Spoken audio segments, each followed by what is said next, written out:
Hey there! In this video, I will show you exactly how to use a Dasher Direct virtual card. To use your Dasher Direct virtual card, you can follow these steps. First of all, open the Dasher Direct app and log in to your account. Then, click on the Cards tab and select Virtual Cards. After that, choose the virtual card you want to use and click on View Details.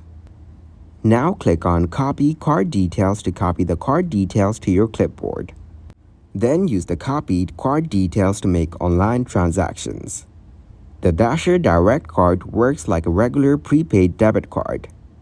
You can use it to make purchases online or in person wherever debit cards are accepted.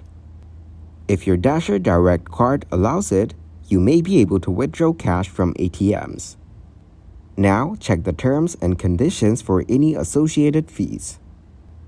Regularly review your transactions and manage your Dasher Direct card settings through the DoorDash app or website.